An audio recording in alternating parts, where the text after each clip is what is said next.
Hoy estamos aquí en ACTI, que es un centro de estudios marinos, y vamos a entrevistar a Oiane Basurto, que es una ambientalista que sobre todo está estudiando las redes de pesca, las basuras marinas, y vamos a hablar sobre todo de redes y de microplásticos.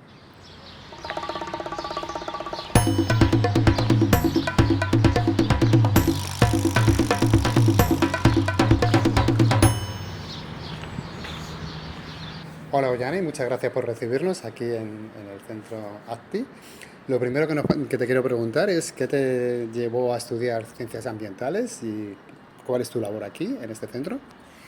A ver, yo desde pequeña siempre, mi familia siempre ha estado relacionado con el medio ambiente, siempre hemos estado yendo al monte, hemos pasado muchos veranos en los Pirineos y al final el estudiar algo relacionado con el medio ambiente ha sido una cosa lógica. De hecho, mi hermana es bióloga también, o sea que sí, Viene sí. de familia entonces. Viene de familia, sí.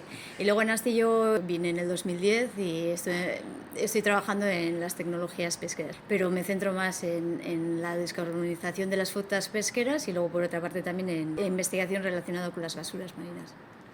¿Cómo está el Golfo de Vizcaya en relación con los residuos? ¿Qué tipo de residuos se encuentran con más frecuencia? ¿De dónde vienen? ¿Hacia dónde van? En el Golfo de Vizcaya encontramos todo tipo de basuras, o sea, al final las basuras que generamos en tierra, las basuras domésticas, industriales, encontramos de todo. Sí que es verdad que en el Golfo de Vizcaya gran parte de la basura marina, pues el 50% en peso, proviene de fuentes marinas, puede ser acuicultura o pesca, ¿no? Porque hay mucha actividad. Pero bueno, la mitad de la basura que encontramos flotando viene de tierra también. En el caso de la pesca, ¿las redes de qué material están hechos? Las redes de pesca hay una gran variedad de polímeros que se utilizan en las redes. Podemos tener las redes de cerco que suelen estar hechas de nylon, de poliamida. También sucede lo mismo con las redes de malle, trasmayo, ese tipo de redes. Pero luego, por ejemplo, los arrastreros utilizan redes que emplean polipropileno, polietileno, poliestil, también algo de nylon, pero principalmente son esos, ¿no? ¿Se pueden reciclar bien? Es verdad que los polímeros se pueden reciclar, pero claro, las redes están muy deterioradas, al final tienen pues sal, tienen diferentes impurezas y el reciclado se complica un poquito. Pero sí que es verdad que la poliamida se ha reciclado bastante bien, las redes de arrastre pues bueno, se pueden reciclar, pero pues, tienen un poco más de dificultad. Pero sí que hemos hecho diferentes actividades, tenemos diferentes iniciativas de reciclado de estas redes de poliamida y de hecho se ha creado una empresa que se va a dedicar a ello, ¿no? Entonces pues sí, hemos hecho, por ejemplo, estas viseras están hechas de redes de atuneros congeladores, de redes de nylon. También tenemos gafas de sol y luego también hemos hecho ropa de agua, petos de agua para los propios pescadores, ¿no? Porque pensábamos que era muy importante que esas redes que ellos utilizan puedan ser utilizados de alguna otra manera por ellos, ¿no? ¿Se podrían fabricar las redes con materiales biodegradables? Sí que se podrían fabricar redes con materiales biodegradables. Lo que tenemos que tener en cuenta que es las tensiones a las que se someten esas redes dependerá un poco o será el factor limitante del polímero que utilices para ellos. Sí que es verdad que en redes de malla se están haciendo redes de biopolímeros o polímeros biodegradables. También se están utilizando cuerdas biodegradables para diferentes aplicaciones. Hay otros componentes de los aparejos de pesca que pueden ser biodegradables, ¿no? Unas boyas que utilizan los atuneros congeladores que operan en las Seychelles y en estas zonas tropicales. Entonces sí que hicimos experimentos de utilizar material biodegradable para ver el posible uso que pueda tener en las pescas. Lo que se tiene que tener en cuenta y puntualizar también es que el biodegradable no significa que se biodegrade en mar. Entonces, si estás utilizando un material biodegradable que no sea biodegradable en mar, generas un problema, porque no va a ser como un polímero normal. Entonces sí que estamos intentando que ese biodegradable sea biodegradable en mar. Y bueno, se tiene que estudiar. Pero bueno, también no solamente es cambiar el polímero, la solución no es cambiar el material, sino la solución es diseñar esas redes de manera circular.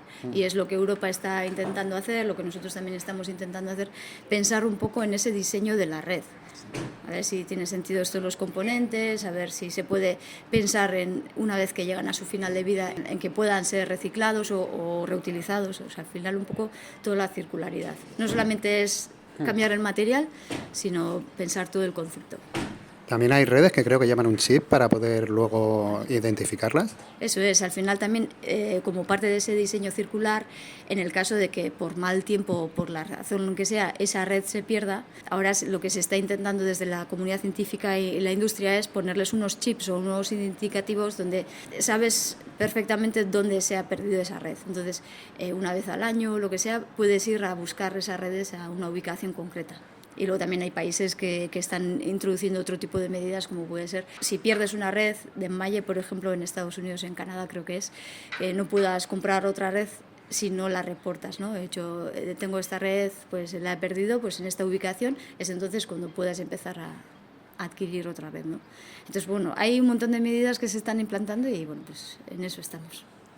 Las redes que se pierden en el océano o en el mar, ¿qué problemas causan a la vida marina? Las redes que se pierden en el mar siguen pescando, o sea, al final se quedan en el fondo del mar o en la columna de agua en la superficie, y lo que hace es que esa fauna marina se pueda quedar atrapada en esas redes. Al final pues no pueden salir de esas redes y genera heridas, infecciones, no pueden alimentarse y al final pues terminan muriéndose, ¿no? Entonces es como si siguieran pescando. Tenéis un proyecto por el que los pescadores devuelven la basura que pescan, por así decirlo, al puerto. ¿Cómo están reaccionando los pescadores? ¿Se están animando mucho a seguirlo? Sí, nosotros la experiencia ha sido positiva. Sí que es verdad que es la logística un poco la que nos dificulta un poco pues que todo fluya bien, ¿no? Porque al final el pescador, pues una vez que se introducen este tipo de iniciativas, pues la reacción ha sido buena.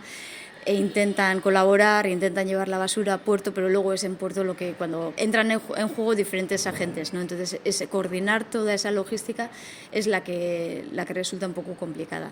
Es verdad que en el Mediterráneo, en Galicia, llevan años con este tipo de iniciativas y sí que funciona muy bien, todos están en la misma onda, ¿no? Y al final funciona perfectamente. Aquí en el País Vasco pues estamos empezando y como todo pues tiene sus dificultades, pero bueno, pues al final poco a poco pues la idea es seguir con ello y seguir avanzando. Exacto, poco a poco. En el caso de los microplásticos, sé que habéis hecho estudios. ¿Cómo es la situación del Golfo de Vizcaya?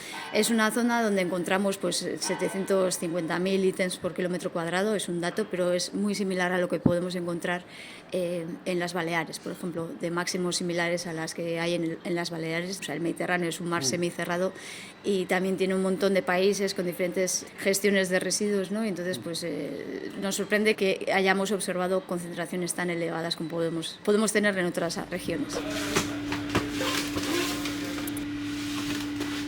Estos son 15 minutos de arrastre, luego lo separamos por tamaño, ¿eh? O sea, y luego cuantificamos por color, pero esto es guardamos las muestras por si se tiene que hacer luego otro tipo de análisis o lo que sea, pero bueno. Y esto siempre se hace en la superficie, ¿verdad? Sí, no se puede. Los microplásticos que encontramos principalmente son secundarios. Sí que es verdad que no son primarios como podemos encontrar en Tarragona o en el Mediterráneo, donde las petroquímicas sí que tienen, pues generan esas granzas, ¿no? Y hay vertidos de granzas. Aquí normalmente son de secundarias, del sol, de la degradación, del contacto con el agua, con el salitre. Al final esas basuras se van degradando en trocitos pequeñitos y son esas microplásticos o micro ítems que encontramos, son los que encontramos nosotros en nuestras aguas principalmente. ¿Hay alguna solución para los microplásticos? Las soluciones de microplástico siempre decimos que te tienes que enfocar en los macro para poder atacar a los micro, porque recoger microplástico en el agua es muy costoso. Al final estamos hablando de un ambiente muy amplio y tiene que ser eficiente. Las soluciones tienen que ser eficientes. Entonces siempre pensamos que lo ideal es atacar al macro para poder atacar al micro. Entonces si haces una buena gestión, si generas menos macroplásticos y trabajas más en el macro, automáticamente se va a reducir el micro. ¿Cómo estudiáis más o menos las basuras marinas? ¿Nos puedes explicar un poquito el proceso?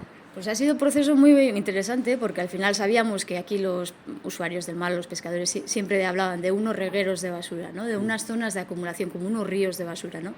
Y sí que es verdad que colaborando con pescadores locales de la zona vasco-francesa, ¿no? De San Juan de Luz, ellos tienen un barco que es un alguero que sale cada primavera-verano todos los días a recoger, a limpiar el mar. Y ellos se centran en buscar esos regueros, esas zonas de acumulación, y lo que hacen es, ya saben dónde están, y van con una red superficial y lo limpian. Y cogen toneladas y toneladas de basura al año, ¿no? Entonces, trabajando con ellos, pues íbamos embarcados en sus barcos y pues analizábamos, caracterizábamos parte de la basura que traían, llevábamos al laboratorio y hacíamos una caracterización. Es por eso que gracias a esa caracterización podemos saber qué tipología de basura tenemos, de dónde proviene y hacer un poco de estima de qué tenemos. ¿Cómo ves el futuro? ¿Crees que esto va a ir a más? ¿Va a ir a menos? ¿Va a ir a mejor? ¿A peor? A ver, el futuro es incierto. Al final es verdad que el futuro depende de lo que hagamos todos nosotros y a no ser que nos concienciamos y al final que haya un cambio de actitud a la hora de consumir, a la hora de generar esos residuos y a la hora de diseñar esos productos y todo, pues la generación de basuras va a ir incrementándose. Sí que tengo esperanza en las nuevas generaciones, ¿no? En los niños, en esos jóvenes, ¿no? Que sí que están muy concienciados y tienen otro tipo de maneras de hacer. O sea, al final nosotros nos hemos criado en una tradición, ¿no? Y luego los jóvenes pues ven las cosas de otra manera y sí que este tipo de problemas ambientales lo tienen interiorizado y sí que actúan, ¿no? Es gente que actúa y no tiene miedo por actuar. Entonces yo sí que me siento un poco positiva en ese aspecto de que bueno, se pueden hacer muchas cosas y pueden ser ellos ejemplos si les dejamos de cómo se podrían hacer las cosas. Uno de los ejemplos que hemos trabajado, por eso cuando hablo de los niños, pues es verdad que nosotros hemos estado yendo a colegios a trabajar con ellos y hablábamos un poco, intentábamos llevar la oceanografía a las aulas, ¿no? Que normalmente la oceanografía siempre se queda, bueno, está ahí y no se estudia ni no se lleva a las aulas, ¿no? Y una de las cosas que hacíamos es pues hablar con los escolares, con niños, ¿no? Sobre la problemática de las basuras y tal. Y con esta iniciativa lo que hacíamos era, ellos pintaban el barco, lo hacían suyo y luego nosotros en nuestras campañas oceanográficas las lanzábamos al mar de una manera controlada. Entonces tienen como un escrito diciendo pues este barco si lo encuentras llámanos, están codificados. Entonces cuando alguien encontraba un barco de estos en las costas nos llamaba. Entonces nosotros podíamos trazar ese viaje que hacía estos barcos en el mar. Nos ayuda también a ver la dispersión de estas basuras en el mar, ¿no? Entonces es una manera de comprobar un poco los modelos, qué error tienen o ver un poco las trayectorias de estas basuras. Y la reacción de estos niños fue muy positiva. Realmente ves que tienen muchas ganas de hacer cosas y de decir cosas.